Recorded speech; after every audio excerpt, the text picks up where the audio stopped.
அப்படி ஒரு 8 வயசுல ஆரம்பிச்ச அந்த பயணம் தான் இன்னைக்கு சூப்பர் சிங்கர் மாதிரி ஒரு பெரிய மேடை கிடைக்கும் பொழுது நான் அதை நம்ம கைவசப்படுத்த முடிஞ்சு.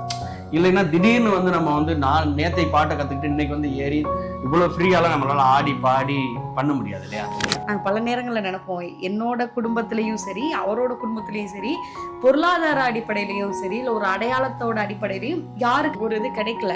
நாங்கள் தான் முதல் தலைமுறை. ஆனால் நம்ம எந்த அளவுக்கு வளர்றோமோ அது அளவுக்கு இப்போ இருக்கோம், இதை விட இன்னும் ஒருவேளை அடுத்த ஸ்டேஜ் போகிறோம்னா அந்த ஸ்டேஜ் அளவுக்கு ஸ்ட்ரகிள்ஸ் இருக்கும், அந்த அளவுக்கு ரூமர்ஸ் இருக்கும், அந்த அளவுக்கு அடி இருக்கும், எல்லாமே இருக்கும். பிரியங்காவை பற்றி நான் சொல்லணும்னா ஒரு தடவை கலாய்ச்சேன். அது கலாய்க்கும் போது அங்கே செட்டுக்குள்ளே இருக்கவங்க எல்லாரும் பயங்கரமாக கிளாப் பண்ணாங்க. ஷூட் முடிச்சோடனே பிரியங்கா என்கிட்ட சொன்னது, அஜி நீங்கள் என்னை கலாய்க்கும் போது ஆடியன்ஸ்லாம் செம்ம என்ஜாய் பண்ணுறாங்க, இதுக்கப்புறம் இந்த மாதிரி ஏதாவது தோணுச்சுன்னா நீங்கள் கலாய்ச்சிருங்க பார்த்துக்கலாம் அப்படின்னு சொன்னாங்க. அதை என்ன இவங்களாம் நம்ம கலாய்க்கிறதான்னு நினைக்காம பரவாயில்ல அவங்க ரசிக்கிறாங்க சூப்பராக பண்ணுங்கன்னு ஒரு என்கரேஜ் பண்ணது ரொம்ப பெரிய விஷயமா இருந்துச்சு. இது ஒரு மேல் வாய்ஸ் கேட்டேன். அது கேட்கும்போது எனக்கு எப்படி இருந்துச்சுன்னா, இது இவர் பாடினாருன்னா அந்த காம்போ ரொம்ப நல்லா இருக்கும்னு எனக்கு தோணுச்சு. இவரும் சூப்பராக பாடுவார்னு அவங்களுக்கு தெரியாமல் போயிடுச்சு. அதனால என்னால அவங்கள்ட்ட எக்ஸ்பிளைன் பண்ண முடியல. வந்துச்ச ஃபீலிங்ஸ் வந்துச்ச ஃபீலிங்ஸ் வண்டி வண்டியா வந்துச்ச ஃபீலிங்ஸ் வந்துச்ச ஃபீலிங்ஸ் வந்துச்ச ஃபீலிங்ஸ் வண்டி வண்டியா. ஒரு சின்ன ஒரு இடத்துல இருந்து ஸ்டார்ட் பண்ணி இப்போ ஒரு பெரிய ஆலமரமா வளர்ந்துருக்கு. அந்த ஒரு வளர்ச்சி உங்களுக்கு எப்படி ஃபீல் ஆகுது? ரொம்ப சந்தோஷமா தான் இருக்கு. ஏன்னா எல்லாருக்குமே ஒரு கலைஞர்களா இருக்க எல்லாருக்குமே அந்த ஒரு ஆசை இருக்கும், நம்ம ஒரு துறையில இருக்கோம், இதுல பெருசா ஒரு அச்சீவ் பண்ணணும் அப்படிங்கிற ஒரு எண்ணம் இருக்கும். அதுவும் ஒரு சரியான வயசுல கிடைச்சா இன்னுமே ரொம்ப சந்தோஷமா இருக்கும். அது கடவுளோட ஆசீர்வாதம், எங்க அப்பா அம்மா எங்க பெரியவங்களாம் வேண்டுதல என்னமோ ரொம்ப சரியான வயசுல சரியான நேரத்துல ஒரு அங்கீகாரம் கிடைச்சது எங்களுக்கு. என்ன சொல்றது, அது ஒரு பெரிய பிளெஸிங் தான். ஏன்னா நாங்கள் பல நேரங்களில் நினைப்போம், என்னோட குடும்பத்திலையும் சரி அவரோட குடும்பத்திலையும் சரி பொருளாதார அடிப்படையிலையும் சரி இல்லை ஒரு அடையாளத்தோட அடிப்படையிலையும் யாருக்குமே அந்த மாதிரி ஒரு இது கிடைக்கல. நாங்கள் தான் முதல் தலைமுறை. இப்போ நாங்கள் வந்த பின்னாடி தான் ஒரு எல்லா வகையிலுமே ஓரளவுக்கு எல்லாரையும் கொஞ்சம் சேர்த்து கூட்டிட்டு வர முடியுது. அதனால இந்த அடையாளம் இந்த அங்கீகாரம்ங்கிறது எங்களோட ஒட்டுமொத்த பரம்பரைக்கே கிடைச்ச மாதிரி அது பெரிய விஷயம். அது ஆமாம், இந்த நேரத்தில் ஒரு பெரிய ஒரு நன்றி சொல்ல வேண்டியது எங்களுடைய சூப்பர் சிங்கர் நாங்கள் இருக்கும்போது டைரக்ட் பண்ண ரவுஃபா மேம். ஆமாம், அவங்களுக்கு தான் இவ்வளோ ஒரு பெரிய கிரெடிட் போய் சேரும். ஏன்னா ஆக்சுவலாக அந்த சீசனில் டோட்டலாகவே 20 பேர் தான் ஒரு சீசனுக்கு செலக்ட் பண்ணுவாங்க. அப்போ 20 பேர் செலக்ட் பண்ணிட்டாங்க. 20 ஒரு 15 பேரை ஃபஸ்ட்டு செலக்ட் பண்ணிட்டாங்க. மீதம் ஒரு 5 பேர் தான் செலக்ட். அப்போ சின்ன ஒரு முயற்சியாக அந்த நாட்டுப்புற கலைஞர்களையும் நம்ம கொஞ்சம் அவங்களில் யாராவது திறமையாக இருக்கிறவங்கள நம்ம அழைக்கலாம் அப்படிங்கிற மாதிரி ஒரு சின்ன ஒரு ஆடிஷன். அதுக்கு போகும்போது தான் நம்ம ஃபர்ஸ்ட் ரவுண்டு செகண்ட் ரவுண்டு அப்படி கொஞ்சம் கொஞ்சமாக ஆடிஷன் மூலமாக வந்து அந்த முயற்சிக்கு ஒரு பெரிய ஒரு நன்றி சொல்லணும்னாங்க. அதுதான் ஒரு பெரிய ஒரு விஷயம். இல்லைன்னா அப்பா அங்கெல்லாம் போய் அது பார்த்துக்கலாம், நீங்கள் இதிலே தேடுங்க அப்படின்னாங்கன்னா எங்களை மாதிரியான ஆளுங்க வந்திருக்க முடியாது. ஸோ அந்த வளர்ச்சி அப்படின்ற டைம்ல நிறைய அப்ஸ் அண்ட் டவுன்ஸ் இருக்கு. அப்போ நிறைய ரூமர்ஸ் இருக்கும், கிசுவும் நிறைய பேசப்படும். அந்த மாதிரி நீங்க ஃபேஸ் பண்ண சிச்சுவேஷன் ஏதாவது இருக்கா? நிறைய இருக்கு. நான் அன்னைக்கு ஒரு நாள் யோசிச்சுட்டு பார்த்துருந்தேன். நம்ம எல்லாம் ஒரு என்ன சொல்றது, எனக்கு பெரிய பெரிய ஸ்ட்ரகிளான விஷயங்கள் கூட அந்த நேரத்தில் ஃபேஸ் பண்ணிட்டு வந்துட்டோம்னா அப்புறம் மறந்துடும். அப்புறம் ஒரு நாள் யோசிச்சு பார்க்கும்போது ஆஹா இந்த மாதிரி விஷயம்லாம் கடந்து வந்திருக்கோம்ல அப்படிங்கிற மாதிரி ஒரு மாதிரி எனக்கே செம்மல்ல அப்படிங்கிற மாதிரி இருந்துச்சு. அப்படி நிறைய விஷயங்கள் இருக்கு. ஆனால் நம்ம எந்த அளவுக்கு வளர்றோமோ அது அளவுக்கு இப்போ இருக்கோம், இதை விட இன்னும் ஒருவேளை அடுத்த ஸ்டேஜ் போகிறோம்னா அந்த ஸ்டேஜ் அளவுக்கு ஸ்ட்ரகிள்ஸ் இருக்கும், அந்த அளவுக்கு ரூமர்ஸ் இருக்கும், அந்த அளவுக்கு அடி இருக்கும், எல்லாமே இருக்கும். அதனால என்ன தோணுச்சுன்னா, எது வரைக்கும் போகணும்னு நினைக்கிறோமோ அது வரைக்கும் இதுக்கும் நம்மளை தயாராக வச்சுக்கணும். நம்மளோட கவனம் இங்கே வர்ற ஸ்ட்ரகிள்ஸில் எப்போவுமே இருக்க வேண்டியதே இல்லை. நம்ம எதை நோக்கி போகிறோமோ அதில் இருந்துட்டாலே இது தன்னால் வரும், அப்புறம் தன்னால் போயிடும், அவ்வளோதான் அப்படின்ட்டு. ஸோ அது மாதிரி நிறைய நிறைய விஷயங்கள் கடந்து வந்திருக்கும். ஆமாம், அதுக்கெல்லாம் நமக்கு நம்மளுடைய முன்னோர்களை நான் நினச்சிக்கிறேன். பெரிய பெரிய அவங்கவுங்க இன்னைக்கு என்னென்னா எல்லாருமே விமர்சனம் பண்ணுறாங்க. பாசிட்டிவாகவும் சரி நெகட்டிவாகவும் சரி பண்ணுறாங்க. சரி, அவங்களோட கம்பேர் பண்ணல இப்போ நம்ம ஒன்றும் விதிவிலக்கு இல்லையே, அவங்களுக்கு தெரிஞ்சது அவ்வளோதான் நினச்சிக்கிட்டு நம்ம வேலையில் சரியாக இருக்கோமா அப்படின்னு நினச்சி தான் போயிட்டுருக்கோம். இல்லைன்னா அதுக்கெல்லாம் நம்ம உட்காந்து ஃபீல் பண்ணோன்னா ரொம்பவே அடுத்து ஒரு அடி கூட எடுத்தே வைக்க முடியாது, இயங்கவே முடியாது. அவ்வளோ விமர்சனம் பண்ணுவாங்க, நல்லதாகவும் கெட்டது. ஓகே, நல்லது மட்டும் எடுத்துக்குவோம். ஏன்னா இப்போ வரைக்கும் நம்மளை நேரில் பார்க்குறவங்க எல்லாருமே சொல்லுவாங்க. இப்போ வந்து இப்போ உதாரணத்துக்கு சொல்ல போனால், இப்போ நீங்கள் ஒரு வேளை உங்கள் ஒர்க் பிஸியில் நீங்கள் எங்களை பார்க்காம இருக்கலாம், ஆனால் உங்கள் அம்மா அப்பா உங்கள்கிட்ட சொல்லியிருப்பாங்கன்னு சொல்லி பேசுவாங்க. இப்போ எங்களை சொல்லும்போது எங்கள் அம்மா ரொம்ப ஃபேனு உங்களுக்கு, அவங்க அப்போல்லாம் சூப்பர் சிங்கர் வார்த்தை போட்டால் போதும் அந்த இடத்த விட்டே நகர மாட்டாங்க, ஒரு ஃபோட்டோ எடுத்தேன்னா எங்கள் அம்மா ரொம்ப சந்தோஷப்படுவாங்க, எங்கள் அப்பா அப்படி சொல்லி நம்மளை இது பண்ணும்போது, ஓ அப்போ வந்து நம்மளை விரும்புகிற, நம்மளை நேசிக்கிற, நம்மளை ரசிக்கிற ஒரு மக்கள் இருக்காங்கல்ல, அவங்களுக்காக நம்ம இயங்கணும், அவங்களுக்காக நம்ம பாடணும். யாரோ ஒருத்தவங்க ஏதோ ஒன்று சொல்கிறாங்கிறக்காக நம்ம எதையுமே நம்ம இங்கே நிறுத்தக்கூடாது. நமக்கு சரின்னு பட்டு தானே அதை செஞ்சோம், அதை செஞ்சிட்டு இருப்போங்கிற மாதிரி தான். ரொம்ப அழகா சொன்னீங்க. ஆமா. உங்களை பத்தின ரூமர்ஸ் இந்த ஒரு விஷயம் கேள்விப்பட்டு நீங்க சிரிச்சிருக்கீங்களா? சிரிச்சிருக்கேன்னு சொல்றதை விட நிறைய இப்போ சமீபமாக அந்த ரூமரில் 2 ரூமர். ஒன்று வந்து கொஞ்ச நாள் முன்னாடி வந்து நாங்கள் 2 பேர் ஏதோ சண்டை போட்டு பிரிஞ்சிட்டோங்கிற மாதிரி வருது. அது வந்து எப்படின்னா ரொம்ப சொந்தக்காரங்க அந்த மாதிரி உள்ளவங்கலாம் ஃபோன் பண்ணி என்ன அப்படி ஒரு நியூஸ் பார்த்தேனே, எங்களோட தமிழம்மா அவங்க அந்த மாதிரியானவங்கலாம், ஏன்னா அவங்களாம் நம்மகிட்ட தினமும் பேசுகிறவங்க கிடையாது, அதனால எங்கேயோ பார்த்தோன்னே அவங்க பதறிட்டாங்க, என்னப்பில அப்படின்ட்டு. ஐயோ அதெல்லாம் ஒன்றும் இல்லைம்மா சூப்பராக இருக்கும் அப்படின்ற மாதிரி. அது ஒரு சில சின்ன இம்பாக்ட் ஏற்படுத்துச்சு. அப்போ வந்து நாங்களாம் பேசி சிரிச்சுக்குவோம். இன்னொன்று சமீபமாக கொஞ்ச நாள் முன்னாடி ஒரு இன்டர்வியூ இந்த மாதிரி கொடுத்துட்டு இருக்கும்போது ஒரு விஷயத்தை பற்றி பேசியிருந்தோம். அது வந்து வேற மாதிரி கன்வே ஆகி நாங்க வந்து பயங்கரமான கடன் பிரச்சனையில இருக்கோம், நாங்க அதை சமாளிக்கவே கஷ்டப்படுறோம்னு சொல்லி அது பயங்கரமா அது ஸ்ப்ரெட் ஆச்சு. அது எந்த லெவலுக்கு ஸ்ப்ரெட் ஆச்சுன்னா, விஜய் டிவில இருந்து எங்களுக்கு ஒரு ஷூட் கூப்பிட்டுட்டு அவங்க ஃபோன் பண்ணி, உங்களுக்கு வேணா நாங்க இந்த பேமெண்ட் வந்து பிளான் பண்ணிருக்கோம், ஆனா நீங்க இப்ப ஏதோ கடன் பிரச்சனையில இருக்கீங்களா, ஏன்னா நாங்க இந்த கூட கொஞ்சம் சேர்ந்து கொடுத்தோம். முன்னாடி சரியான சிரிப்பு, ஆடாப்பா இவ்வளவு பெரிய தாக்கத்தை ஏற்படுத்திருக்கோம். இல்லைங்க நீங்க எப்பவும் கொடுக்கறதே கொடுங்க, ஒரு பிரச்சனை இல்லை, நாங்க நல்லா இருக்கோம் அப்படின்னு. சோ இந்த மாதிரி ரூமர்ஸ்னால நிறைய விஷயங்கள் இப்படி நடந்துச்சு. ஆமா அது மாதிரி நான் அப்புறம் சொன்னேன், ஏம்மா கடவுள் பிளஸ்ஸிங்ல இன்னைக்கு நல்லா இருக்கும், ஏதோ நம்மளால முடிஞ்ச 4 உதவிகளை 4 பேருக்கு பண்ணிட்டு இருக்கோம். டெய்லி பார்த்தீங்கன்னா எப்படியும் யாருக்கா ஏதோ ஒரு சின்ன உதவி ஏதாவது நம்ம அக்கௌண்ட்லேயே போயிட்டே இருக்கும் டெய்லி நம்ம சக்திக்கு. ஏன்னா அவங்க ஒரு இது கேட்குறாங்கன்னா அதில் நம்ம என்ன பண்ண முடியும் அப்படின்னு ஏதாவது ஒரு போயிட்டு இருக்கோம். அந்த அளவுக்கு இன்னைக்கு கடவுள் வச்சிருக்கிறார். அப்படி இருக்கும்போது அவங்க எப்படி கேட்டோம், நான் சொன்னேன் அவங்கள்ட்ட கூட சொன்னேன், இல்லை நீங்கள் இந்த சூழலில் நீங்கள், ஏன்னா அவங்க அப்போ கன்சீவாக இருந்தாங்க, உங்களுக்கு ஏதாவது பிரசவ செலவுனா கூட நீங்கள் சொல்லுங்கள், நீங்கள் அப்படி நினச்சிட்டு நீங்கள் இது நினைக்க வேண்டாமா, நல்லா இருக்கும், எப்பவும் கொடுக்குறதே கொடுங்க. அந்த மாதிரிலாம் நடந்திருக்கு, ரூமர்லாம் நிறைய சம்பவங்கள் நடந்திருக்கு. எனக்கு இப்போ சிரிப்பா இருக்கு. பட் அதுக்கப்புறம் நிறைய பயணங்கள் போயிருக்கீங்க, வெளிநாடு பயணங்கள், அங்கெல்லாம் போய் பாடிருக்கீங்க. அது எப்படி இருந்துச்சு? ஃபர்ஸ்ட் நீங்க போன முதல் கண்ட்ரி எது? ஃபர்ஸ்ட் நாங்கள் போனது வந்து கனடா போனோம். பார்த்தீங்கன்னா அப்போ தான் இவ்வளோ லாங் ட்ராவலே நாங்கள் பண்ணுறோம். ரெண்டாவது இன்னும் சொல்லப்போனால் அதுக்கு முன்னாடி ஒரே ஒரு முறை மட்டும் நாங்கள் லோக்கல் ஃப்ளைட் ஏறி இருக்கோம். திருச்சியிலேருந்து ஒரு முறை சென்னைக்கு ஒரு நிகழ்ச்சிக்காக வந்தோம். அதுவுமே என்னென்னா வர முடியாத ஒரு சூழல் இருந்தது, அவங்க கன்சீவாக இருந்த டைம் அது. அப்படியா சரி, அப்போ நாங்கள் ஃப்ளைட் டிக்கெட், ஃப்ளைட்டா எங்கள் ஃப்ளைட்டெல்லாம் போட்டு கூப்பிட்றீங்களான்னுங்கிற மாதிரி இருந்தது எங்களுக்கு. அப்படி ஒரு நிகழ்ச்சிக்காக வந்தது. அதுக்கப்புறமா கனடா தான் ஃபஸ்ட்டு போனோம். ரொம்ப பயங்கரமான ஒரு வரவேற்பை பார்த்தோம் அங்கே கனடாவில், மறக்கவே முடியாது. ஏன்னா அது கரெக்டாக நாங்கள் அந்த சமயம் சூப்பர் சிங்கர் முடிச்சிருந்த சமயம், அப்போ முதல் பயணமே, அப்போ வரவேற்பு எப்படி இருக்குன்னு பாருங்கள், அந்த மாதிரி இருந்தது. அவ்வளோ கிட்டத்தட்ட ஒரு 2000-3000 மக்கள் இருந்திருப்பாங்க அந்த இதில். அதுவும் இல்லாமல் ரொம்ப வித்தியாசமாக இருந்துச்சு எங்களுக்கு. என்னென்னா இன்றைய நிகழ்ச்சி மாலை 8 மணின்னு போட்டிருந்தாங்க. 8 மணியா? 8 மணி நம்ம 10 மணிக்கு முடிக்கணும்னா எப்படி 2 மணி நேரத்தில் இவ்வளோ பெரிய இது எப்படி முடிப்பாங்க அப்படின்னு பார்த்தா, அங்கே போய் பார்த்தோம்னா 8 மணிக்கெல்லாம் சாயந்தரம் 6 மணி 5 மணிக்கு மாதிரி வெயில் அடிச்சிட்டு இருந்துச்சு. ஏன்னா வெயில் அடிக்குது இந்த ஊரில் அப்படின்னு ரொம்ப புதுசாக இருந்துச்சு. அது அந்த மக்களுடைய பயங்கரமான அன்பு. அது இன்னும் சொல்லப்போனால் நிறைய அங்கே வந்து கனடா டொரண்டோவில் இலங்கை வாழ் தமிழ் மக்கள் நிறைய இருக்கிறாங்க. அதனால அவங்களுடைய அன்பு இன்னும் பயங்கரமா இருந்தது. அன்பு தமிழும் ரொம்ப ரொம்ப புதுசாகவும் இருந்துச்சு எங்களுக்கு. அந்த என்னன்னா இப்போ தம்பி என்னாலம்மா வடிவா ஒரு படம் எடுங்கோ அப்படின்லாம் சொல்றது, வடிவா ஒரு படம் எடுங்கோ, ரொம்ப புதுசா இருந்தது. அழகா இருக்கு நீங்க பேசும்போது. நிறைய கண்ட்ரிஸ் போயிருக்கீங்க இல்லையா? இந்த ஒரு கண்ட்ரி மட்டும் நான் ஏன்டா போகணும் அப்படி எல்லாம் இல்ல, அந்த அளவுக்கு மோசமா எந்த கண்ட்ரி ஃபீல் பண்ணது இல்ல.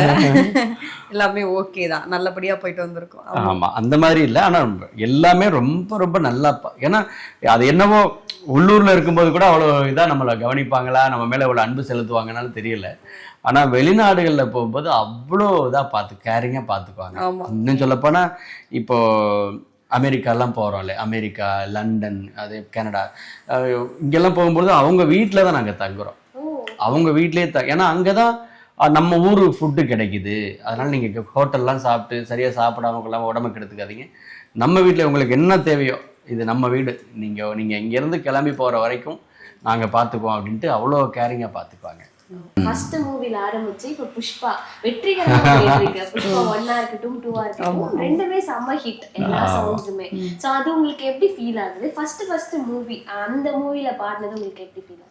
ஆமா, ஏன்னா இந்த ரெக்கார்டிங்ல பாடுற அனுபவம்லாம் எங்களுக்கு ரொம்ப புதுசு. அது முக்கியமாக எனக்கு பர்சனலாக ரொம்ப புதுசு. அவர் அதுக்கு முன்னாடி கொஞ்சம் பாடியிருக்கோம், ஊர்லலாம் இருக்கும்போது சின்ன சின்ன ரெக்கார்டிங்ஸ்லாம் பாடியிருக்கோம். இருந்தாலும் ஒரு பெரிய படத்துக்கு வந்து பாடுறோம், ஒரு பெரிய மியூசிக் டைரக்டரோட ஒர்க் பண்ணுறோம், இதெல்லாம் ரொம்ப புதுசாக இருக்கும். ஆனால் வந்துட்டு என்ன சொல்கிறது, எல்லா மியூசிக் டைரக்டர்ஸும் எங்களை மாதிரி நாட்டுப்புற கலைஞர்கள் வரும்போது இப்போ ஓரளவுக்கு ஸ்வரம் தெரிஞ்சு சங்கீதம் தெரிஞ்சவங்களுக்கு என்னென்னா நோட்ஸ்ன்னு சொல்லுவாங்க. இது இப்படி பாருங்க, இது கா 2 வரும், இது கா 1 வரும், இப்படிலாம் சொல்லி அவங்களை டக்குன்னு புரிய வச்சிருவாங்க. எங்களுக்கு வந்து டக்குன்னு எனக்குலாம் அப்படி சொன்னா புரியாது. எனக்கு வந்து அந்த நான் வருவோமா, அப்புறம் அப்படியே கீழே வரணும், ஓகே சார் அப்படின்ற மாதிரி இருக்கும். நமக்கு எப்படி சொன்னா புரியுமோ அந்த மாதிரி சொல்லி கொடுத்து இங்க வந்து நிறைய இசையமைப்பாளர்கள் வந்து நம்ம வந்து வேலை வாங்குவாங்க. அதனாலதான் இன்னைக்கு நம்மலாம் ஒரு 10-20 பாட்டு பெரிய பெரிய படங்களை பாட முடிஞ்சிருக்கு. ஸோ அது ரொம்ப புது எக்ஸ்பீரியன்ஸ். ஒரு ரெக்கார்டிங்லயும் நிறைய விஷயம் கத்துக்க முடியும். ஒவ்வொருத்தவங்களும் புதுசா நிறைய விஷயங்கள் சொல்லி கொடுப்பாங்க, நல்லா இருக்கும். அது சோ 2 படமே ஹிட் இல்லையா? ஏதாவது இப்ப நீங்க பாடின படங்கள்லயே நீங்க தனியா பாடியிருப்பீங்க, அப்புறம் 2 பேரும் சேர்ந்தே பாடியிருப்பீங்க. ஏன்னா ஒரு படத்துல நம்ம 2 பேரும் சேர்ந்து பாடினா நல்லா இருக்கும், பட் அந்த சான்ஸ் வரல, நான் தனியா தான் பாடினேன் அப்படின்ற ஃபீலிங்ஸ் ஏதாவது ஒரு படத்துல தோணியிருக்கா? நான் வந்து இப்போ சமீபமாக வந்து ஒரு டப்பிங் மூவி, அதுவும் இப்போ எப்படி நம்ம புஷ்பாவில் பாடினோமோ அது மாதிரி அது ஒரு டப்பிங் மூவி. அது எனக்கு நான் பாடின வாய்ஸ் வந்துடும்ன்ற நம்பிக்கை இருக்குது. அந்த ரெக்கார்டிங் போயிருந்தப்ப அதில் வந்து ஒரு மேல் வாய்ஸ் கேட்டேன். அது கேட்கும்போது எனக்கு எப்படி இருந்துச்சுன்னா, இது இவர் வந்து பாடினாருன்னா அந்த காம்போ ரொம்ப நல்லா இருக்கும்னு எனக்கு தோணுச்சு. ஆனால் அவங்க வந்து கனடா மூவி அது, அதனால் அவங்களுக்கு வந்து இப்போ இந்த சாமி பாட்டெல்லாம் பார்த்தனால என்னையே அவங்களுக்கு வந்து ரொம்ப நல்லா பரிச்சயமாக தெரிஞ்சிச்சு. எனக்கு அவங்களுக்கு இன்னும் இவரும் சூப்பராக பாடுவார்னு அவங்களுக்கு தெரியாமல் போயிடுச்சு. அதனால என்னால் அவங்கள்ட்ட எக்ஸ்பிளைன் பண்ண முடியல சில சூழல்கள்னால. அந்த பாட்டு பாடும்போது மட்டும் எனக்கு அந்த ஒரு ஃபீல் இருந்துச்சு. இவரும் இருந்திருந்தாருன்னா சேர்ந்தா இன்னும் அந்த பாட்டு சூப்பராக நமக்கான ஒரு பாட்டாக இருந்திருக்குன்னு ஒரு இது இருந்துச்சு. ஆமா, கன்னடத்திலேயே ஒரு என்ட்ரி கொடுத்துக்கலாம். ஆமா, கூடி சீக்கிரம் கண்டிப்பா நீங்க பாடுவீங்க. புஷ்பா 2ல 2 பேரும் சேர்ந்து பாடிருந்தீங்க இல்லையா? கண்டிப்பா அதை பார்த்து அவங்க கண்டிப்பா நெக்ஸ்ட் கூப்பிடுவாங்க. என்னன்னா இந்த மாதிரி ஒரு பேன் இண்டியா படங்கள்ல பாடும் பொழுதுதான், அதுவும் வேற்றுமொழி படங்கள்ல பாடும் பொழுதுதான் நமக்கு அந்த ஒரு கதவும் திறக்குது. இப்போ வந்து புஷ்பா அந்த சாமி பாடினது தான் பார்த்தீங்கன்னா அதுக்கப்புறம் நிறைய ரெக்கார்டிங் பண்ணாங்க. அந்த மாதிரி அது டப்பிங் வந்து தமிழ் வேர்ஷன் தான் நான் பாடியிருந்தேன். ஆனா அந்த தமிழ் வேர்ஷன் பாடினதுக்கே எனக்கு தெரிஞ்ச ஒரு 4-5 தெலுங்கு பாட்டாவது நான் பாடியிருப்பேன் அடுத்து. அதுக்கப்புறம் நான் அங்க இருக்கவங்களுக்கும் நம்மள தெரிஞ்சிச்சு அது மூலமா, அதனால ஒரு வாய்ப்புகள் வந்துச்சு. ஆனா இது ஒரு பெரிய அந்த மாதிரி. இப்ப நேத்து கூட ஒரு ரெக்கார்டிங், ஆக்சுவலா அந்த படம் வந்து தெலுங்குலையும் பண்றாங்க. அப்போ போயிருந்தப்போ அண்ணா இப்போ புஷ்பா அந்த ஃபீலிங்ஸ் நீங்கள் தான் பாடினதா? ஓ நீங்கள் அக்கா, ஓகே அதான் சொன்னாங்க அப்படின்னு சொன்னாங்க. அப்போ அவங்களுக்கு தெரியுது. ஆக்சுவலாக அவங்களுடைய மெயின் லாங்குவேஜ் தெலுங்கு தான், தமிழ்லையும் அதை பண்ணுறாங்க, 2லையும் பண்ணுறாங்க. ஸோ அப்போ சொல்லும்போது சொன்னாங்க. அப்போது அப்படி ஏதாவது நமக்கு ஒரு அடையாளம் தேவைப்படுது. தமிழில் ஓகே, ஓரளவுக்கு நம்ம டிவியில் வந்திருக்கோம், சில பாடல்கள் பாடியிருக்கோம், அதனால் ஒரு சில மியூசிக் டைரக்டருக்கு நம்மளை தெரிஞ்சிருக்கு, கூப்பிடுறாங்க. அதை தாண்டி நம்ம வேற்று மொழி போகும்போது அதுக்கு ஒரு அடையாளம் தேவைப்படுது. சோ நீங்க ஒரு பாட்டு பாடிட்டீங்கன்னா இப்ப 2 பேரும் சேர்ந்து ஒரு பாட்டு பாடினா நல்லா இருக்கும். பாடிடலாம். ஓகே, பாடிடலாம். ஃபீலிங்ஸே பாடிடலாமா? ஓகே, சுதி மட்டும் பார்த்துக்கலாம். சும்மா ஸ்கேல் மட்டும் போலாமா? ஓகே.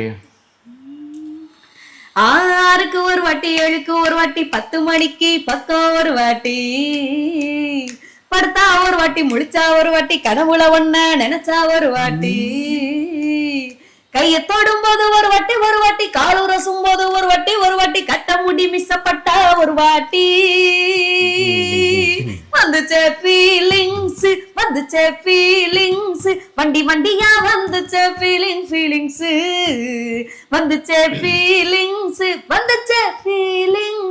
வண்டி வண்டியா வந்துச்சே ஃபீலிங்ஸ் ஒரு வாட்டி போன ஒரு வாட்டி கண்ணால சீக்கிரட்டா வான்னா ஒரு வாட்டி பூவத்த ஒரு வாட்டி பொட்டிட்டா ஒரு வாட்டி தங்க வைரனாக போட்டுட்டா ஒரு வாட்டி சோம்பல் முறிச்சா ஒரு வாட்டி சுங்குடி கட்டுற ஒரு வாட்டி தண்ணி கோடத்துக்கு தரப்புன ஒரு வாட்டி வந்துச்சே ஃபீலிங்ஸ் வண்டி வண்டியா வந்துச்சே ஃபீலிங்ஸ் வந்துச்சே ஃபீலிங்ஸ் வண்டி வண்டியா வந்துச்சே ஃபீலிங்ஸ் ஒவ்வொரு இந்த பாட்டு பாடுறதுல என்ன ஒரு பெரியதுன்னா இவங்களுக்கு அந்த பாட்டு வந்து சுதில ரொம்ப கீழ லோ பிட்ச், எனக்கு அப்படியே ஹை பிட்ச். அதனால இப்படிதான் பாடணும் ஒரு 4 மணி நேரம் 4.5 மணி நேரம் ஸ்டுடியோக்குள்ள சார் முடிஞ்சிருச்சாக்குற மாதிரி அந்த அளவுக்கு. சோ பாத்தீங்கன்னா இப்ப நீங்க நிறைய கலந்து வந்திருக்கீங்க விஜய் டிவில ஆரம்பிச்சு இப்போ. சோ அதுல வந்தவங்களோட பேர் நான் சொல்றேன், அவங்கள பத்தி ஒரு 2 வார்த்தை சொல்றேன். எனக்கு ஃபர்ஸ்ட் எடுத்த உடனே பிரியங்கா அக்கா. எனக்கு பர்சனலா அவங்கள ரொம்ப பிடிக்கும். அப்போ நீங்க அவங்க கூடயே டிராவல் பண்ணிருக்கீங்க, அவங்க கூட நிறைய உங்களை வச்சு கூட ஃபன்னா இருக்கும். சோ அவங்கள பத்தி சொல்லுங்க. பிரியங்காவை பற்றி நான் சொல்லணுன்னா ரொம்ப முக்கியமாக நாங்கள் சேனலுக்கு போகிறப்ப அவங்க ரொம்ப சீனியருங்க, ரொம்ப வருஷமாக இருக்கிறாங்க. அப்போ நான் வந்து ஒரு தடவை கலாய்ச்சேன். அது கலாய்க்கும் போது அங்கே செட்டுக்குள்ளே இருக்கவங்க எல்லாரும் பயங்கரமாக கிளாப் பண்ணாங்க. அப்போ இருந்து அந்த ஷூட் முடித்தோடனே பிரியங்கா என்கிட்ட வந்து சொன்னது, ராஜி நீங்கள் என்னை கலாய்க்கும் போது ஆடியன்ஸ்லாம் செம்ம என்ஜாய் பண்ணுறாங்க, இதுக்கப்புறம் இந்த மாதிரி ஏதாவது தோணுச்சுன்னா நீங்கள் கலாய்ச்சிருங்க பார்த்துக்கலாம் அப்படின்னு சொன்னாங்க. ஸோ எனக்கு அப்போ ரொம்ப ஆச்சரியமாக இருந்துச்சு. இவங்க வந்து அவ்வளோ சீனியரு, நம்ம வந்து அப்போ தான் வந்து இதுதான் ஷூட்டிங்கா அப்படின்னு பார்க்குற நேரம் நம்ம போய் ஒரு ஃப்ளோவில் ஒரு விஷயம் சொல்லியிருக்கோம், அதை அவங்க ஹர்ட் ஆகாமல் அதை வந்து என்ன இவங்களாம் நம்ம கலாய்க்கிறதான்னு நினைக்காம அதை வந்து ஒரு பரவாயில்ல அவங்க ரசிக்கிறாங்க சூப்பராக பண்ணுங்கன்னு ஒரு என்கரேஜ் பண்ணது ரொம்ப பெரிய விஷயமா இருந்துச்சு. இன்னைக்கு வரைக்கும் நாங்க மக்கள் மத்தியில மறக்கப்படாம இருக்கிறதுக்கு முக்கியமான ரீசன்ல ஒண்ணு அந்த பிரியங்கா நாங்க எல்லாம் பண்ண அந்த காம்போ வந்து ஒரு பெரிய ஒரு பலம். அதனால அந்த மனசு, அதாவது நானும் வளர்றேன் நீ கூட யாரெல்லாம் வரையாவா நீ சேர்ந்து வளர்ந்துக்கோ அப்படின்ற அந்த ஒரு எண்ணம் அவங்ககிட்ட எப்பவுமே இருக்கும். ஸோ அந்த வகையில ரொம்ப பிடிக்கும் எங்களுக்கு. ஆள்தான் இவர் சொல்ல மாட்டாரு, நான் சொன்னது மட்டும் தான் வரும். எனக்கு என்ன ரொம்ப பிடிக்கும்னா அந்த டெடிகேஷன். அவங்க பார்த்தா இப்போ அவ்வளோ ஜாலியாக இது பண்ணுவாங்க. இப்போ வரைக்கும் கூட இப்போ என்கிட்டலாம் அவங்க நம்பர் கூட இல்லை. இப்போ எதாவது வேணுன்னா இவங்கள்ட்ட தான். அப்போது அந்த மேடையில் நம்ம அதை பண்ணுறோமா அவ்வளோதான். அது ஜஸ்ட்டு ஒரு ஃபன்னாக பண்ணுறோமா, அடுத்து அவங்க வேலையை பார்க்குறாங்க, நம்ம வேலையை பார்க்குறங்கிற மாதிரி. அது ரொம்ப நிறைய என்னென்னா அந்த எனர்ஜி எடுத்துக்கிட்டே வருவாங்க.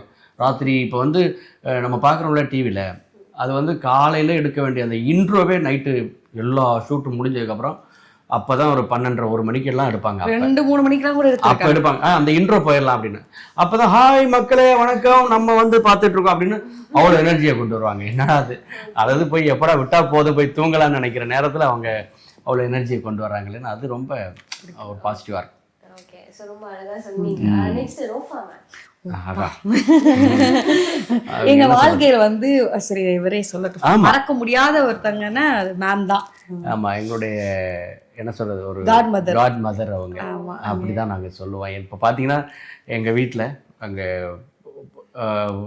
போன உடனே அவங்க போட்டோ தான் முதல்ல இருக்கும். ஏன்னா அவங்க வந்து எங்களுக்கு சூப்பர் சிங்கர் முடிஞ்சதுக்கு அப்புறம் வந்து இப்போ வரைக்கும் என்னோட வாட்ஸ்அப் டிபி வந்து மேம் கூட நிக்கிறது தான். அதுதான் இது வரைக்கும் மாத்தினது இல்லை அந்த டிபியை. ஆமா, அது மாதிரி என்ன சொல்றது எங்களுடைய மனசுல ஒரு பெரிய சிம்மாசனம் போட்டு உட்காந்துருக்குறாங்க. அவங்க இல்லைன்னா நாங்க இல்லை அந்த அளவுக்கு. ஏன்னா வாழ்க்கைங்கிறது நம்ம வந்து என்னதான் கஷ்டப்பட்டாலும் அதை அங்கீகரிக்கிறதுக்கு ஒரு 4 பேர் வேணும். அந்த ஒரு அடையாளத்தை கொடுத்தவங்க அவங்க. அதுலேயும் சூப்பர் சிங்கர் மாதிரியான நேரத்துலலாம் ரொம்ப ரொம்ப எங்களுக்கு சப்போர்ட்டாக இருந்தாங்க. உங்களால் முடியும், நீங்கள் பண்ணுங்கள். தெரிஞ்ச இப்போ சூப்பர் சிங்கர் ஃபைனல்லாம் பார்த்தீங்கன்னா எனக்கு ஒரு மாதிரி ஆயிடுச்சு. இவ்வளோ கூட்டம், இவ்வளோ மக்கள். அப்போ வந்துட்டு ஒரு மாதிரி இருந்துச்சு. செந்தில், இது வந்து உங்களுக்கு ரொம்ப ரொம்ப முக்கியமான மேடை. இங்கே பண்ணுறது தான் நீங்கள் யாருங்கிறத இந்த உலகத்துக்கு காட்டப்போகுது. அதனால் வந்துட்டு அப்போல்லாம் சொல்லலை நீங்கள் தான் ஜெயிக்க போகிறீங்க, அதெல்லாம் சொல்லலை. இந்த மேடைங்கிறது உங்களுக்கு வந்து இந்த 5 நிமிஷம் அது உங்களுக்கான இது, அதுதான் நீங்கள் யாருங்கிற ப்ரூவ் பண்ண போகிறீங்கன்னு சொல்லி அப்படி அந்த கையோட ஓடுங்க ஓடுங்க மேடை ஓடுங்க ஓடுங்க ஓடுங்க தள்ளிவிட்டாங்க. அப்படி போய் தான் அந்த புத்தம்புத பாட்டு வந்த பாட்டெல்லாம் நீங்கள் பார்த்தீங்கன்னா இப்போ பார்த்தாலே எனக்கெல்லாம் புல்லரிக்கும், நம்மளும் அப்படி பாடணுங்கிற மாதிரி. அப்படி ஒரு இது இருந்தது. அந்த 6 மாத ஜேர்னியுமே அப்படி தான் இருந்துச்சு.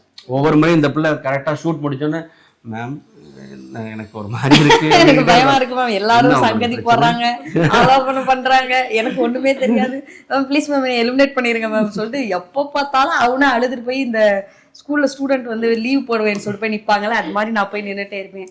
உனக்கு என்னமா பிரச்சனை, நல்லா பெர்ஃபார்மன்ஸ் பண்ணுவான், மக்கள் நல்லா ரசிக்கிறாங்க, தைரியமா பண்ணி. இவர் சொல்ற மாதிரி தான் மேம் எப்பவுமே சொல்றது, அந்த 5 நிமிஷத்துக்காக தான் எல்லாருமே ஏங்குறாங்க. எனக்கு விஜய் டிவியில் ஒரு 5 நிமிஷம் ஒரு பாட்டு பாடுற வாய்ப்பு கிடைச்சா அது மூலமா நான் வந்து அச்சீவ் பண்ணிடுவேன் நீங்க நிறைய பேர் நினைக்கிறாங்க. உனக்கு அது கிடைச்சிருக்கு, அதை தெளிவா பண்ணு, மற்றபடி நீ அடுத்த எபிசோட் வர்றியா வரலையா அதெல்லாம் அப்புறம் அது ரொம்ப பிடிக்கும் மேம். ஏன்னா இப்போ ஒரு விஷயம் என்ன தெரியுமா, இப்போ உங்களுக்கு அந்த பாட்டு தெரியும்னா அதை போய் அப்படியே சங்கதி போட்டு ஆலா பண்ணி அப்படி இப்படி அதெல்லாம் அதை விட்டுருங்க, உங்களுக்கு எந்த அளவு தெரியுமோ அதை தெளிவாக பண்ணுங்க அப்படின்னு சொல்லுவாங்க. அதுதான் ஒரு பெரிய ஒரு நம்பிக்கையாக இருக்கும் நமக்கு.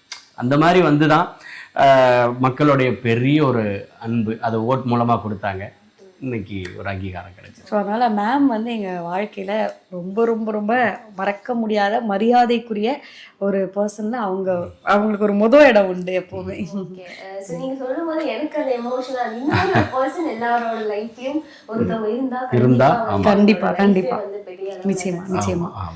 ஸோ ரொம்ப சந்தோஷமா இருக்கு. ஸோ அடுத்து பார்த்தீங்கன்னா விஜய் டிவி அந்த சூப்பர் சிங்கர் ஜட்ஜஸ் அவங்க சொல்லுங்க. ஆமாம், எல்லாருமே நம்ம வந்து என்ன சொல்றதுன்னா சின்ன பிள்ளையில நம்ம ரேடியோவில் தான் கேட்டிருக்கோம் அவங்க வாய்ஸ் எல்லாம். எனக்கு நான் கூட சொன்னேன் அனு மேம்கிட்ட, மேம் உங்கள் பாட்டெல்லாம் தான் அந்த ரேடியோ பக்கத்துலேயே உட்காந்துருவேன் மேம் அப்படின்ட்டு. ஏன்னா அவங்களுடைய சின்ன சின்ன அந்த பாடும் பொழுதே ஒரு சில ஒரு இதெல்லாம் பண்ணுவோம், கேலி கிண்டெல்லாம் இருக்கும், மச்சான் அப்படியெல்லாம் பண்ணுவாங்க. அதெல்லாம் கூட நான் சொல்லியிருக்கேன் அவங்கள்ட்ட. அந்த மாதிரி அவ்வளோ ரசித்த ஒரு குரல், அதுக்கு சொந்தக்காரங்க. ஒரு முறை அவங்களுடைய நிகழ்ச்சிகளை நான் ரொம்ப தூரம் பயணம் பண்ணி ட்ராவல் பண்ணி அங்கே படுத்துருந்தெல்லாம் பார்த்துட்டுலாம் வந்திருக்கேன். அப்படியெல்லாம் அவங்கள இவ்வளோ பக்கத்தில் பார்க்குறோம், அவங்க நமக்கு சொல்லி கொடுக்குறாங்க, அவங்க கூட சேர்ந்து பாடுறோம். இதெல்லாம் வந்துட்டு இதெல்லாம் நம்ம லைஃப்பில் நடக்குதாங்கிற மாதிரி நம்மளே கிள்ளி பார்த்துக்கிற மாதிரி இருக்கும் அவங்களெல்லாம் சந்திக்கும் பொழுது. அது மாதிரி ஒவ்வொரு செலிப்ரிட்டியும் நாங்கள் இருந்த சீசனில் நிறைய செலிப்ரிட்டி வந்தாங்க அந்த சமயத்தில். இப்போ எல்லாரையுமே அவங்களெல்லாம் திரையில மட்டும் தானே பார்த்துருக்கோம்ல, நேரில் பார்க்குறோம்ல அப்படின்னலாம். ரஹ்மான் சார் எங்களுடைய ஓப்பனிங் வந்து அந்த மொதல் எபிசோடுக்கே ரஹ்மான் சார் தான் வந்து லான்ச் பண்ணாங்க. அதே போல் அப்போது சும்மா நம்ம ஸ்டேஜில் நாங்கள் வந்து அப்போ வருத்தப்பட வாலிபர் சங்கம் படம் வந்துருந்த சமயம், அதில் அந்த ஊரை காக்க அப்போ சிவா இந்த மாதிரி நான் சும்மா ஸ்டேஜ்லலாம் வந்து லந்தெல்லாம் பண்ணிக்கிட்டு அந்த கண்ணாடி கண்ணாடியாக மாட்டிக்கிட்டு அந்த டைலாக்லாம் பேசிக்கிட்டு காலையில் காடு சென்று மாலையில் விடு அப்படியெல்லாம் பேசிகிட்டு இருப்போமா. அண்ணெல்லாம் வந்திருக்காரு, அவரெல்லாம் நேரில் பார்க்குறோம் அப்படிங்கிற போது பயங்கரமான ஒரு ஹாப்பி. ரொம்ப அழகா சொன்னீங்க. உங்க லைஃப்ல ரோஃபா மேம் அடுத்து மறக்க முடியாத ஒரு பர்சன் தான் யார்? சொல்லலாம், நிறைய பேர் இருக்காங்க. ஏன்னா நம்ம ஒரு பீரியட் கடந்து வரும்போதும் ஒருத்தங்க இருந்திருக்காங்க. அவங்க எல்லாருமே அந்தந்த நேரத்துல நமக்கு வாழ்க்கையில ரொம்ப முக்கியமானவங்க. அது ஒரு நேரம் சாப்பாடு கொடுத்தவங்களா இருக்கலாம், இல்ல நம்ம ரொம்ப தோண்டு போயிருக்கையில நல்ல வார்த்தை கொடுத்தவங்களா இருக்கலாம், நிறைய பேர் இருக்காங்க. ஆனா வந்து இப்ப ரவுஃபா மேம் வந்து எப்படின்னா எங்க வாழ்க்கை வந்து அவங்களோட சந்திப்புக்கு முன் அவங்க சந்திப்புக்கு பின் பிரிச்சிடலாம். அந்த அளவுக்கு ஒரு ரொம்ப முக்கியமானவங்க. அந்த மாதிரி இந்த நேரத்துல இதையும் நான் சொல்லி ஆகணும். என்னதான் நம்ம வந்து ஒரு 10-15 வருஷம் நம்ம மேடை கலைஞராக பாடினதுக்கப்புறம் இப்படி ஒரு அங்கீகாரம் கிடைச்சினாலும் நம்மளுக்கு ஆரம்பத்தில் பிள்ளையார் சொல்லி போட்டவர் வந்து இப்போ எனக்கு வந்து எங்கள் மச்சான் கலபம் செல்லத்தங்கையான்னு சொல்லிட்டு எங்கள் அக்கா வீட்டுக்காரர் அவர். அப்போ வந்து நான் சின்னதாக ஒரு 8 வயசு இருக்கும்போது விளையாட்டாக நான் ஊருக்குள்ளே பாடிட்டு தெரிஞ்சேன். சும்மா ஏதாவது பசங்களோட சேர்ந்து ஜாலியாக கூட்டாக சேர்ந்து. அப்போல்லாம் இன்னைக்கு மாதிரி டிவியோ செல்லெல்லாம் கிடையாதுல்ல. அப்போல்லாம் என்ன பண்ணுவோன்னா சாயந்தரம் விளையாடுவோம், நைட்டு ஒரு 8-9 மணி வரைக்கும் வீட்டில் கூப்பிடுற வரைக்கும் விளையாடுவோம். அப்படி விளையாடும்போது சும்மா டப்பாக்குப்பான்னு எதாவது அடிச்சுக்கிட்டு பாடிட்டு இருப்போம். அப்படி ஒரு நேரம் நான் பாடுறதை கேட்டுட்டு அவர் யார் இந்த பையன் பாடம் எழுதித்தரேன் பாட்டு எழுதித்தரேன் அப்படின்னு சொல்லி அவர் பாட்டு எழுதி கொடுத்து அதுக்கப்புறமா கொஞ்சம் கொஞ்சமாக ஒரு மேடைக்கு ஏற்ற மாதிரி என்னை தயார்படுத்தி அப்புறம் நாங்கள் எல்லோரும் சேர்ந்து ஒரு கலைக்குழுவாக உருவாகி நாங்கள் அப்புறம் ஒரு கிட்டத்தட்ட ஒரு 15 வருஷமாக 20 வருஷமாக நாங்கள் கலை நிகழ்ச்சிகள் தான் பண்ணிகிட்டு இருந்தோம். அப்படி ஒரு 8 வயசில் ஆரம்பித்த அந்த பயணம் தான் இன்னைக்கு சூப்பர் சிங்கர் மாதிரி ஒரு பெரிய மேடை கிடைக்கும் பொழுது நான் அதை நம்ம கைவசப்படுத்த முடிஞ்சிச்சு. இல்லைன்னா திடீர்னு வந்து நம்ம வந்து நான் நேத்தை பாட்டை கற்றுக்கிட்டு இன்னைக்கு வந்து ஏறி இவ்வளோ ஃப்ரீயாலாம் நம்மளால ஆடி பாடி பண்ண முடியாது இல்லையா. அதனால ஒரு சொல்லி கொடுப்பாரு, இந்த மேடையில் வந்துட்டு இந்த பாட்டுக்கு இப்படி டான்ஸ் பண்ணிக்கிட்டே பாடு, சிரிச்சுக்கிட்டே பாடு, அப்படி மக்களை பார்த்து அப்படி அப்படியெல்லாம் பண்ணுங்க அப்படின்னு சொல்லி நம்மளை அதுக்கான இதெல்லாம் ஸ்பேஸ் எல்லாம் கொடுத்து அப்படி கொண்டு வந்தார். அதுக்கப்புறமா ஒரு அடையாளங்கிறது விஜய் டிவி சூப்பர் சிங்கர் எங்கள் மேமு. அப்படின்னா எனக்கு வந்து மக்களிசை சொல்லி கொடுத்தது வந்து நடராஜன் ஒரு அண்ணா திண்டுக்கல் மாவட்டத்தில் இருக்காங்க, அப்பனம்பட்டின்னு ஒரு கிராமம். அவங்க தான் எனக்கு வந்து மக்களிசை சொல்லி கொடுத்தது. ஸோ அதுக்கு முன்னாடி நான் பாட்டு பாட ஆரம்பிச்சது என்னோட தாத்தா பாடுவாங்க, பக்தியெல்லாம் பாடுவாங்க, அவர்கிட்ட இருந்து அது வந்துச்சு. அதுக்கப்புறம் அப்படியே நடராஜனை வந்து மக்களிசை சொல்லி கொடுத்தாரு. அப்படிதான் அந்த இது இப்படி நிறைய மனிதர்களோட பெரிய பெரிய பங்களிப்பெல்லாம் உண்டு வாழ்க்கையில். அடுத்ததா பிரபுதேவா சார். ஆமாம், அவரை பற்றி சொல்லுங்கள். நாங்கள் சூப்பர் சிங்கர் டயத்தில் தான் பார்த்தோம். அம்மா கிரியேஷன் சிவா சார் தான் அறிமுகப்படுத்தி வச்சாங்க. ஏன்னா சார் வந்துட்டு இந்த பாட்டை டிவியில் பார்த்துட்டு அப்போ சார்லி சாப்ளின் 2 அந்த ப்ராசஸ் போயிட்டு இருந்த சமயம் அவங்க அந்த கதைக்கு இப்படி ஒரு பாட்டு வேணுங்கிற மாதிரி அவங்க ஏதோ மச்சான் வேணும்னு பிளான். அதனால் ராஜி பாடின அந்த கோவக்கார மச்சானை தான் அவர் சார்ட்டை கூட்டி போய் பாட சொன்னார். அந்த பாட்டை தான் ஃபஸ்ட்டு இது பண்ணாங்க. நாங்கள் அப்போ வந்துட்டு மாஸ்டர் சொன்னார், ஓ இப்படி போகுது, வேறு என்ன இருக்குது அப்படின்னாங்க. அப்புறம் சார் இப்படி ஒரு பாட்டு பாடிருக்கோம், சின்ன மச்சானை போட்டு காட்டணும். சூப்பர், இது போயிடலாம், நம்ம இது சூப்பராக இருக்கும் அப்படின்னு சொல்லி அப்படி போனது. அந்த மாதிரி அதுக்கப்புறம் 1-2 இடங்களில் மாஸ்டர் பார்த்துருப்போம். நல்லா பேசுவாங்க. இன்னும் சொல்ல போனால் சூப்பர் சிங்கருக்குமே மாஸ்டர் வந்திருந்தாங்க. அப்போ யதார்த்தமாக அவங்க சொன்னாங்க, அப்போல்லாம் அந்த ஐடியாவே இல்லை. நாங்கள் ஒரு சீன் மாதிரி ஒரு கிரியேட் பண்ணி ஒரு பாட்டு ஒன்று பாடுவோம், அது பாடிருந்தோம். பொழுது அரங்கு வேலையில் புள்ள அந்த பாட்டு. அப்போ சொன்னார் இந்த மாதிரி, அதனால என்ன என் படத்துலேயே ஒன்று பாட வச்சிருவோம் அப்படின்னு சொல்லியிருந்தார். அதுக்கப்புறம் அப்படியே சின்ன மச்சான் வாய்ப்பு கிடைச்சிச்சு. Next DSP sir. எனர்ஜினா டிஎஸ்பி சார் தான் எனர்ஜி எப்படி வச்சுக்கலாம். ஆமாம், புஷ்பா 1, புஷ்பா 2, அதே போல் கங்குவா, ஆதினருப்பே ஆராதன், அதெல்லாம் டிஎஸ்பி சார்ட்ட ரொம்ப பிடிச்ச விஷயம் என்னன்னா, எல்லா பெரிய மியூசிக் டைரக்டர்ஸ்க்கும் அந்த ஒரு மனசு உண்டு. என்னன்னா எப்பவுமே சொல்லிட்டு இருப்போம், இப்போ ஒரு படத்துல ஒரு பாட்டு, அதுவும் பெரிய படத்துல ஒரு பாட்டு வந்து பாடிட்டோம்னா எந்த ஒரு ஆர்டிஸ்டா இருந்தாலும், அதாவது முழு நேர கலைஞர்களா இருக்கவங்க, இப்போ எனக்கு வேற பிஸ்னஸ்லாம் உண்டு, அப்புறம் நான் சும்மா இருக்கப்போ பாட்டும் பாடிக்க அப்படிலாம் இல்லாம எனக்கு தொழில் பாடிட்டு இருக்கிறது மட்டும்தான் அப்படின்னு இருக்க ஒரு ஆளுக்கு ஒரு பெரிய படத்துல ஒரு பாட்டு கிடைச்சிச்சுன்னா அந்த ஒரு பாட்டை வச்சு 2-3 வருஷம் அவங்க வாழ்வாதாரத்தையே வந்து பில்ட் பண்ணிடுவாங்க. ஸோ அது வந்து அவ்வளோ பெரிய விஷயம், அந்த ஒரு பாட்டு கிடைக்கிறதுங்கிறது. ஆனால் இன்னைக்கு அந்த ஒரு பாட்டு கிடைக்கிறது அவ்வளோ சாதாரணம் இல்லை, டக்குன்னு கிடைக்கணும் இல்லை. அப்படி டிஎஸ்பி சார்ட்ட ஒரு பெரிய விஷயம் என்னென்னா, ரொம்ப பெரிய பெரிய ப்ராஜெக்ட்லலாம் ஈஸியாக யாரெல்லாம் முடியுமோ எல்லாத்தையும் உள்ளே இழுத்துருவார். ஸோ நீங்கள் வாங்க பிரதர், நீங்கள் 4 வரி பாருங்க, சூப்பராக இருக்குது, அப்படியே வரட்டும் அப்படின்வாரு. எனக்கெல்லாம் நான் வந்து ஒரு பெரிய படத்தில் ஃபுல்லாக பாடின ஒரு சோலோ சாங் வந்து சாமி தான். நம்பவே முடியல, ஃபுல் வாய்ஸை நம்ம வாய்ஸே வச்சிருவாங்களா, அது வருமா அப்படிங்கிற மாதிரி இருந்துச்சு. ஆனால் நல்லா இருக்குங்கிற பட்சத்தில் ஒன்றுமே பண்ண மாட்டார், சூப்பராக இருக்குன்னு அப்படியே விட்டுருவார். அப்படி அவங்க கொடுத்த கிரெடிட்ஸ் தான் வந்து இன்னைக்கு நம்மலாம் வந்து அடுத்தடுத்த லெவலுக்கு போகிறதுக்கு சப்போர்ட்டாக இருக்குது. செம்ம எனர்ஜி அவர் எப்போவுமே. நமக்கு கொஞ்சம் பயம் இருக்கும், பெரிய ப்ராஜெக்ட் எப்படி பாட போறோமோன்னு. அவர் வந்துட்டாருனாலே சூப்பரா இருக்கு, நல்லா இருக்கு, கேட்கும்போது அப்படிதான் அதேதான் இப்படியே பாடிடலாமா அப்படிம்பாரு. 8 மணி நேரம் வேலை வாங்கினாலும் வேலை போறதே தெரியாம போயிரும். ஆமா ஆமா, கொஞ்சம் பெர்ஃபெக்ஷன் இருக்கணும். ஆமா, அது பாப்பாங்க. பாடலாம். நீ இல்லாம நான் போகும் பாத கல்லும் முள்ளும் குத்துதடா சாமி, ஏ சாமி, ஏ சாமி, வாயா சாமி, மன்மத சாமி, மந்திர சாமி, போக்கிரி சாமி, ஏ சாமி, வாயா சாமி, மன்மத சாமி, மந்திர சாமி, போக்கிரி சாமி. Thank you.